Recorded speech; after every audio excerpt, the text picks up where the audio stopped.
Well, I was told that if I wanted to get the attention of a literary agent, that one of the first things they look for is a social media platform. Hello and welcome. Welcome to Redefine Yourself During Times of Uncertainty. I am Wendy Blum Weiss, and I'm really excited about the topic today is all about Twitter because I really don't know much about Twitter at all. And we have a very special guest who has taken her Twitter account from zero, from nothing in just 2 years and built it to over 14,000. So welcome, Mackenzie Littledale. Hello. Hi, Wendy. Thank you so much for having me. I'm excited.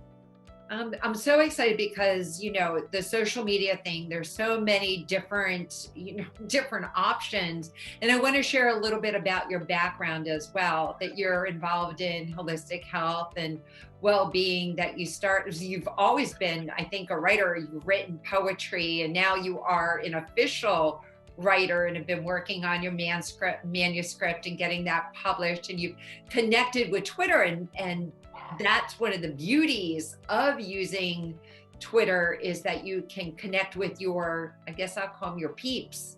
You Yeah. can connect with your connect with your peeps and build community, which you have done. So I am so fascinated with Twitter. So I want to ask you how all of that started. Oh, wow. Um, well, I was told that if I wanted to get the attention of a literary agent, that one of the first things they look for is a social media platform of 10,000 followers or more. And I jumped onto Twitter, with zero followers, wasn't crazy about Twitter because of the character restrictions, um, and just tried to find readers and posted about my blog and got nothing, crickets. And then I figured, well, I have no manuscript, no book to sell. Why don't I just connect with people around some common interest, find out what they like?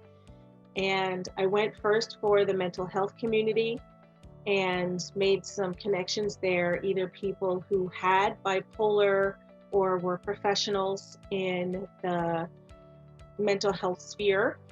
And I found them mainly by hashtags, mental health, mental health or mental illness and bipolar, and started connecting that way. And then started with the writing community hashtag, the writer community hashtag, and found other writers. And then there were follow trains as well, where people just say, follow everyone who likes and retweets this. And that got overwhelming, and I found a lot of irrelevant, uninteresting things in my Twitter feed. So then there was someone by the name of Steven Viner who made it his mission to get every writer at least 1,000 followers. And his follow train was What a great mission. it Get was all up that what a great mission.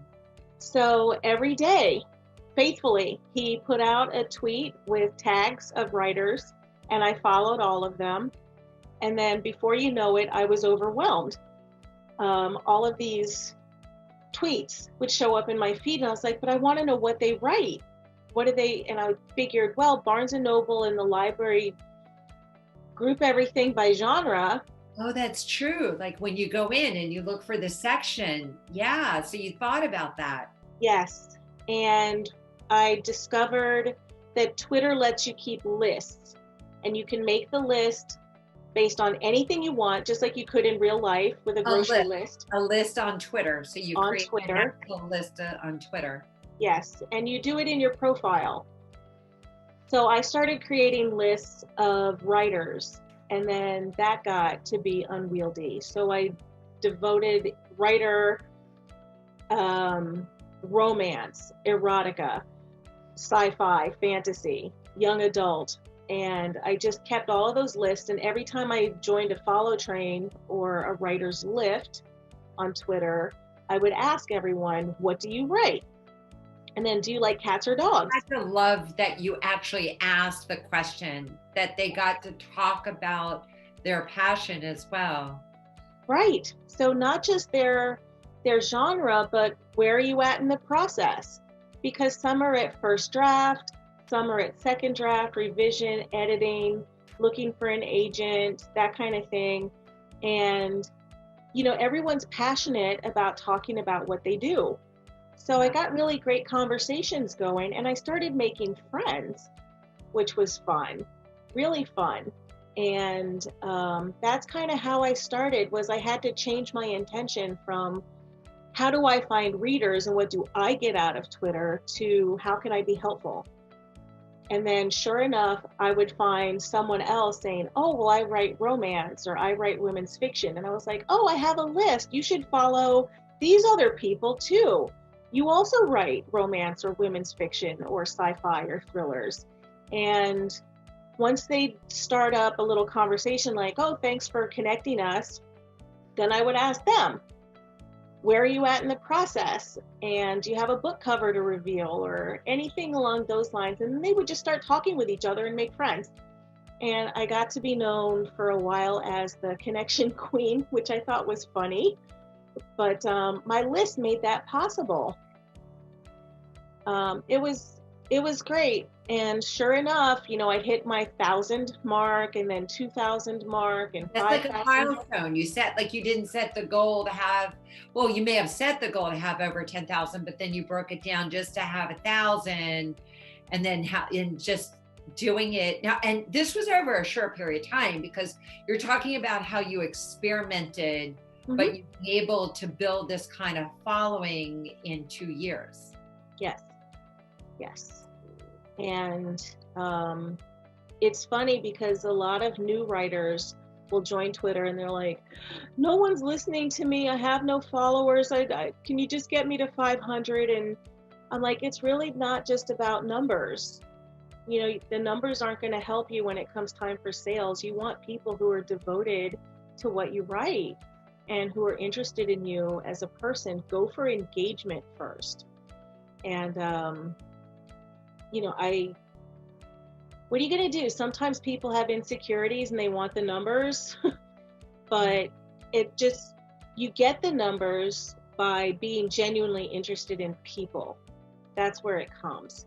That's how it comes.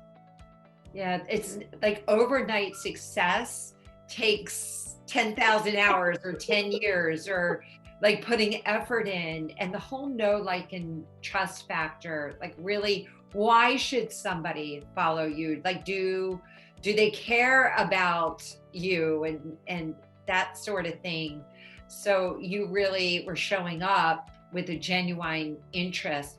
Now, you'd mentioned a couple things that you first started with your writing in your genre. Can you share a little bit about your writing? And then I'd love to jump in to share about like something really big. So you definitely want to stay till we jump into this topic, really big that has happened to you on Twitter. Yes. With Twitter, the writing community they have the hashtag games, which are fun and silly. But they also have games. You're pitch saying wars. Hashtag games. Okay. Pitchforks. Pitch wars. Pitch wars and Pit Mad are two opportunities that show up on Twitter. Pitch Mad happens 4 times a year, and MAD. Pitch Mad. Oh, that's for your writing. Okay, yes, that's for writing. Okay, yeah, so it all feeds into each other. I want to see if I can adjust the light here just a little bit because they look a little weird. Let's see if that helps a little bit. Is the light behind you? It's on the side of me. It's on the side of you. Perfect. Okay. So Pit Mad stands for Pitch Madness, and it happens 4 times a year. And what it is an opportunity for writers who have pitch ready manuscripts and agents to find each other.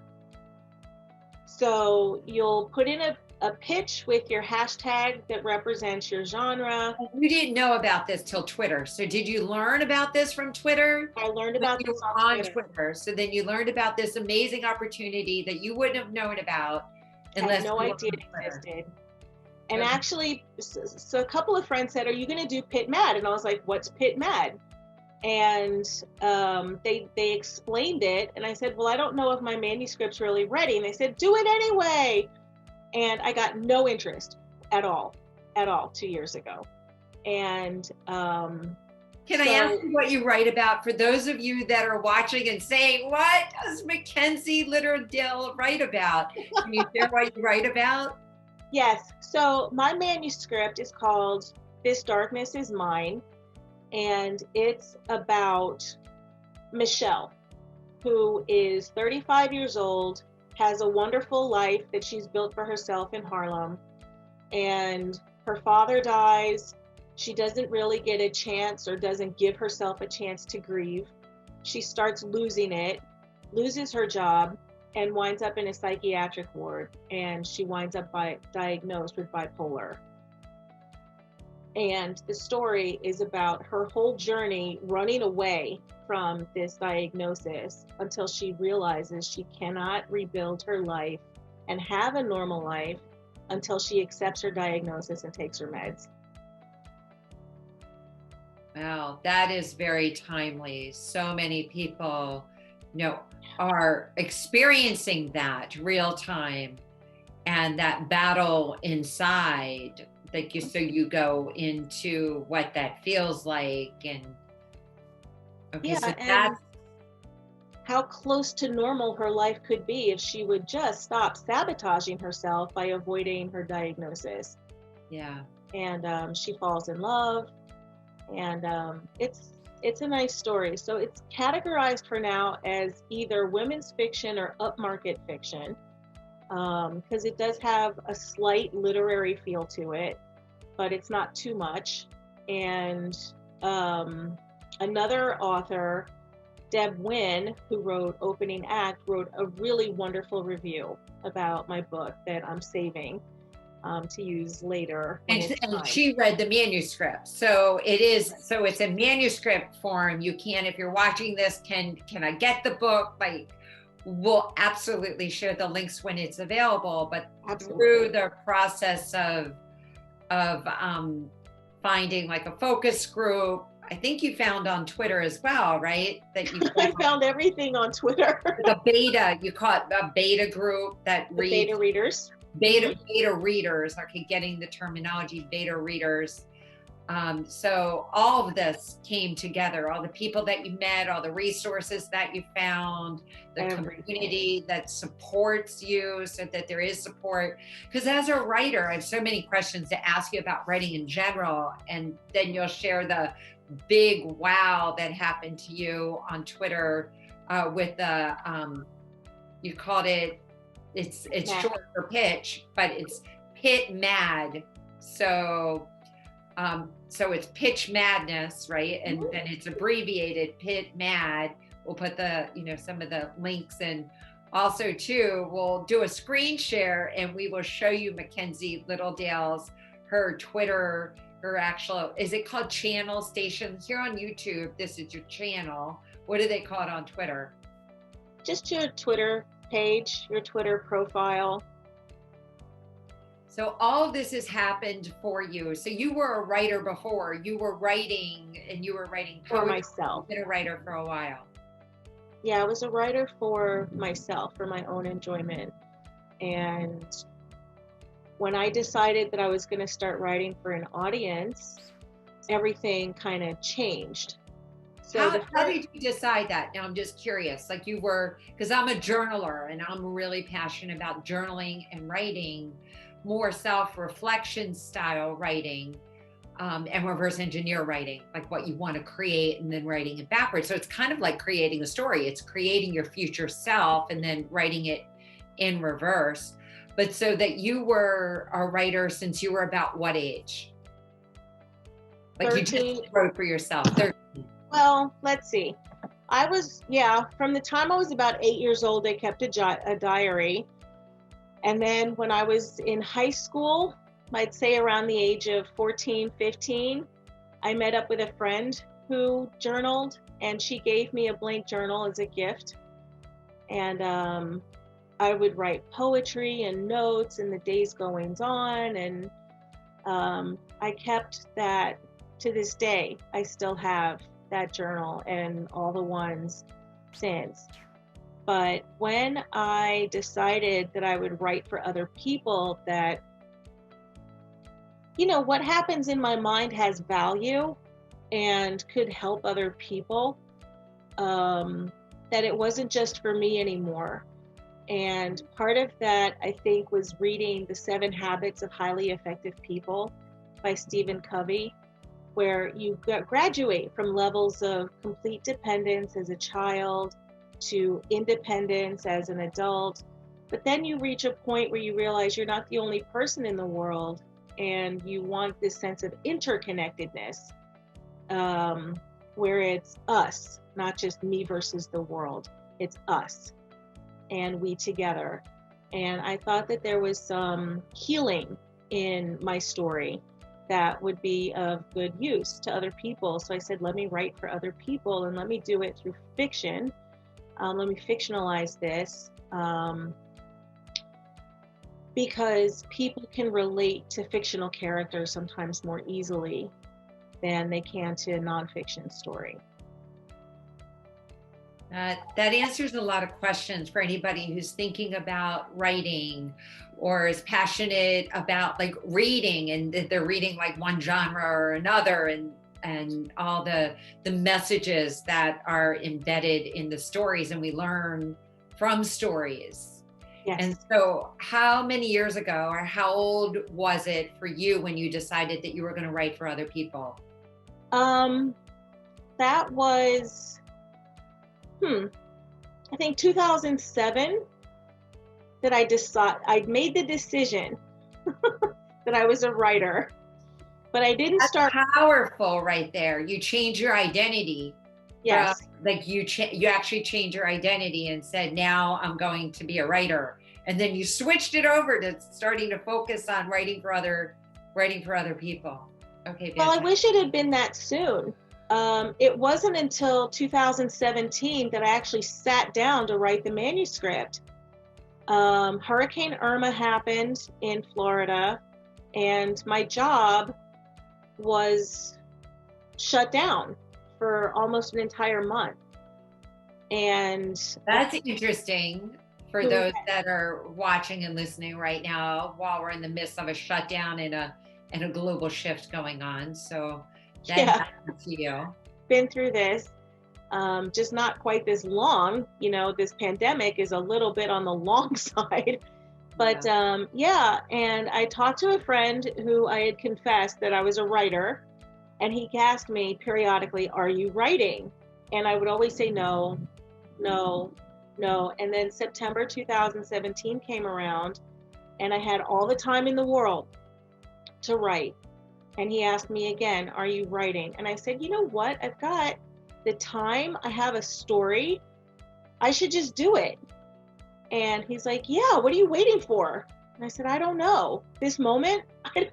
So I found a writing coach very serendipitously. And every week she would give me an assignment, like write 5 pages or write 10 pages or write whatever you remember best and write what you see most clearly. And because I was overwhelmed by the responsibility of writing the whole story start to finish. Yes. So what I did was I would write whatever I could remember or what I saw most clearly, and I saved the document as the date that it happened. And that way the computer put everything in chronological order for me. And I suddenly had a story that needed finessing, and then I put all the documents together into one thing and finally came up with a title for it.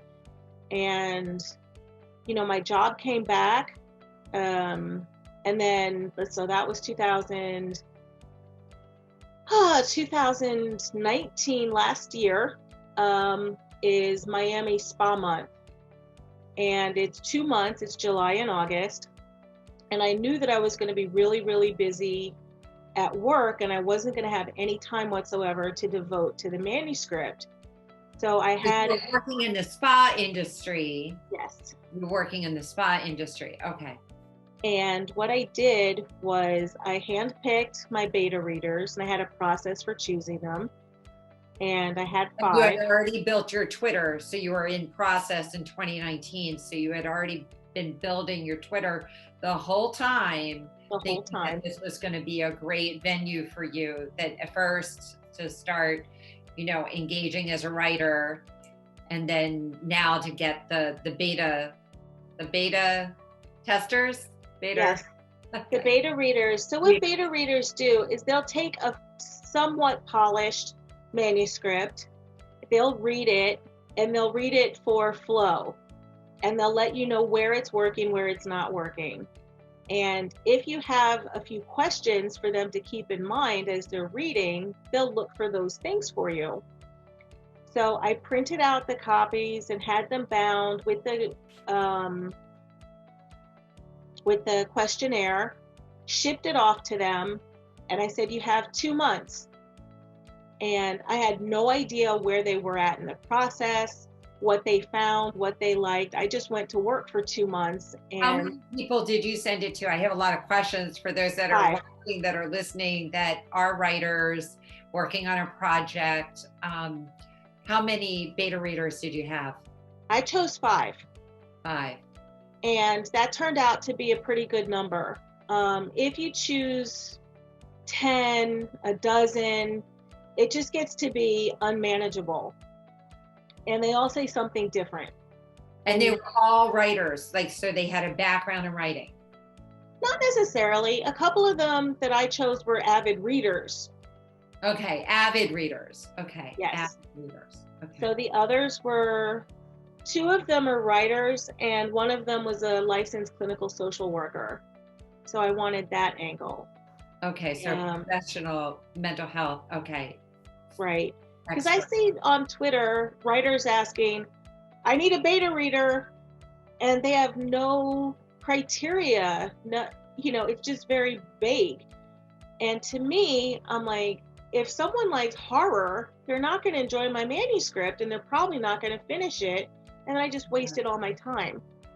So that's why I had started a list of potential beta readers, not necessarily on Twitter, but pen and paper, of people who I thought, as mental health advocates or writers whose work I respected, or former Jehovah's Witnesses, because that's touched on in the manuscript also, and then 2 avid readers.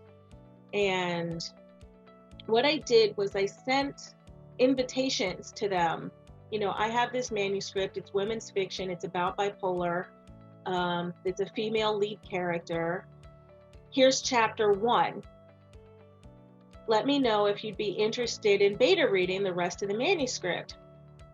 And some people just kind of bowed out from there. They're like, it's not my kind of write. It's not my kind of reading. I'm like, okay, thanks. Some of them were out of the country. I wasn't about to send my manuscript out of the United States. Yeah.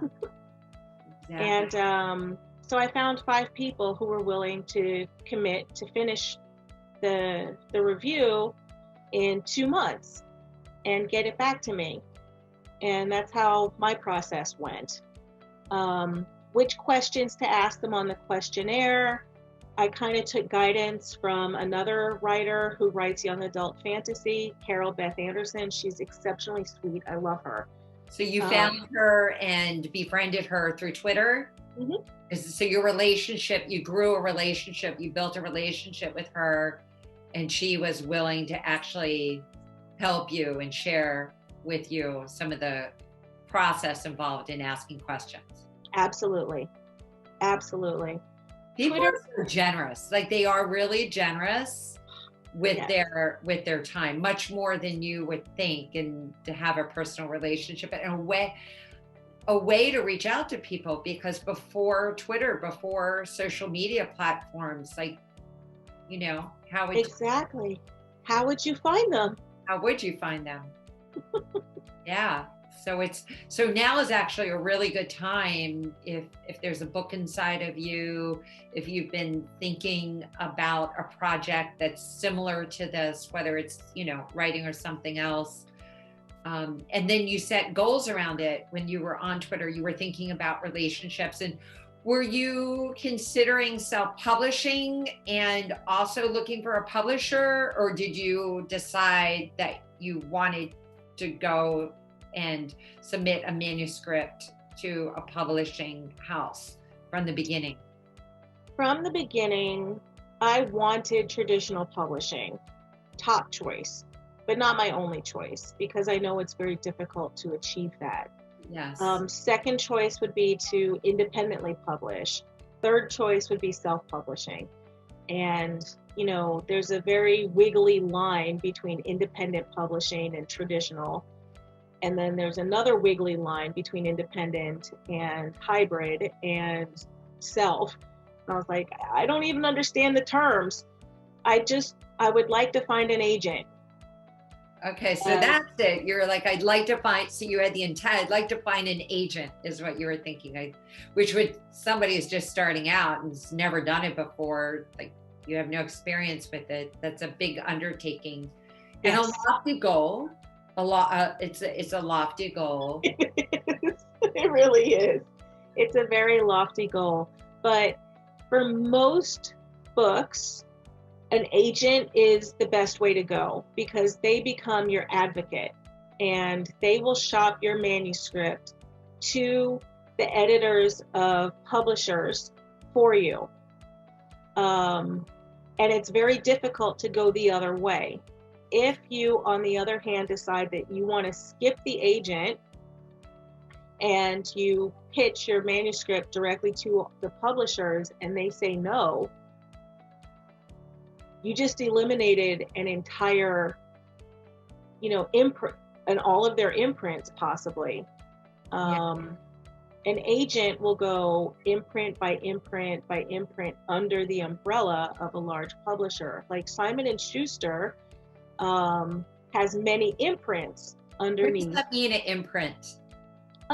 It's kind of like a sub publisher that specializes in specific genres. Okay. You know, like it would be unusual for one particular imprint to do horror and romance because they don't mesh together. Okay. So Simon & Schuster may have an imprint that does horror, another one that does women's fiction and romance, another one that does historical fiction, historical fantasy, just so that they have a definable brand and don't miss out on, you know, different aspects of the market. Yes. Okay. I see. So we're actually getting to this really big thing that happened on Twitter as well. Back to the Pitt Mad that happened.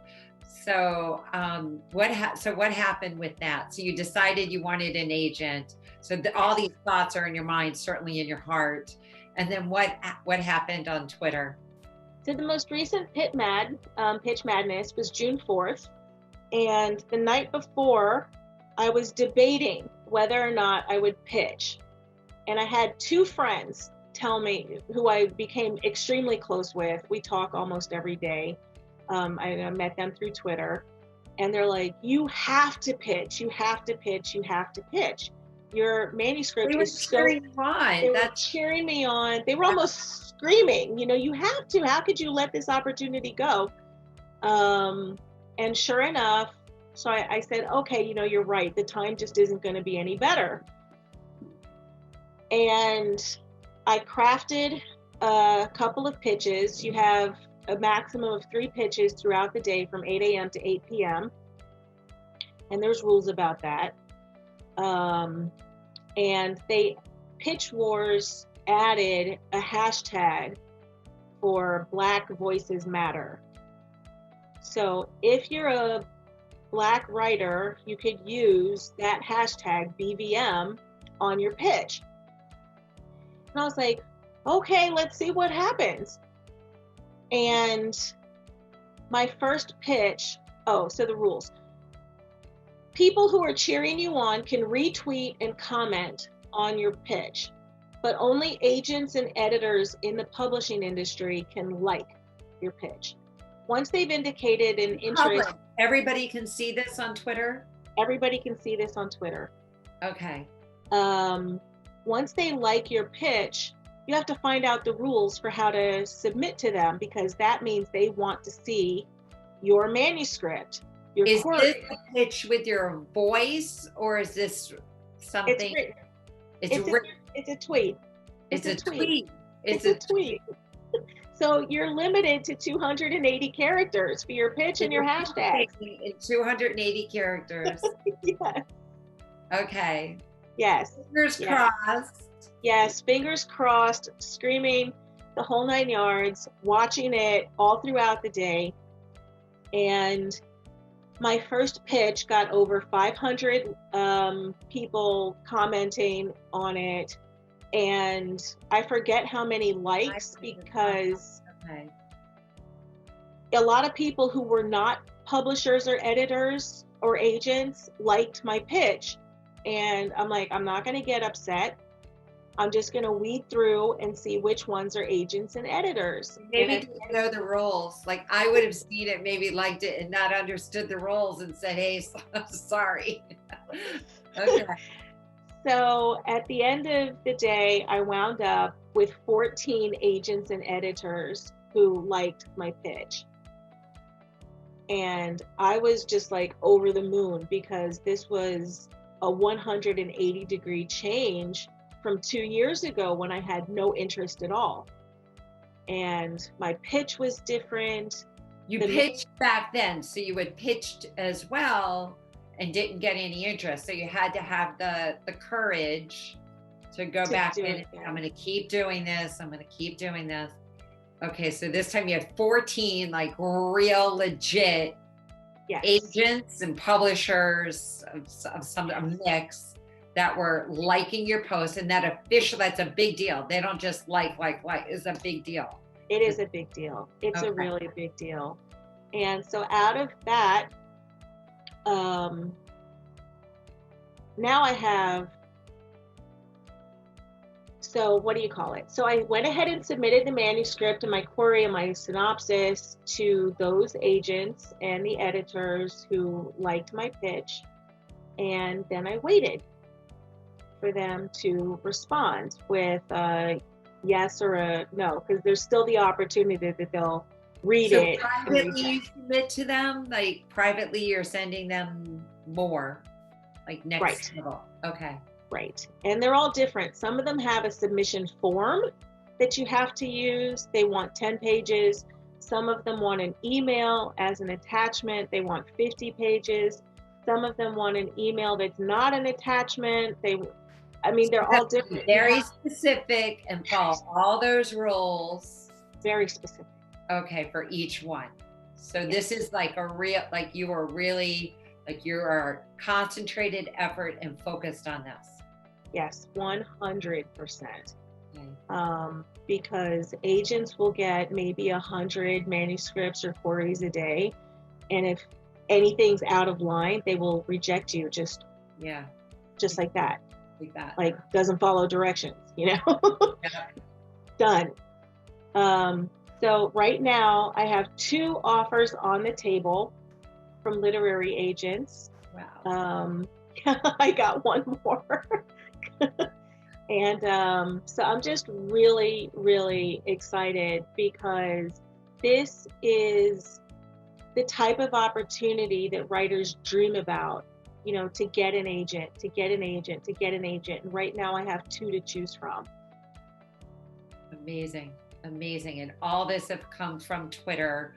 All this has come from you following your path of writing in your diary when you're 8 years old, and then continuing to write and starting to journal, and then making a decision that you're going to write for other people and share, and like sharing what's in your heart, and then going on Twitter, and all of this followed like a path, and you just kept following your path. You had to say yes to follow your path, and yet like really putting in a lot of effort for this, and also very heart-centered in engaging with other people and making it about community, because we're not doing any of this stuff alone.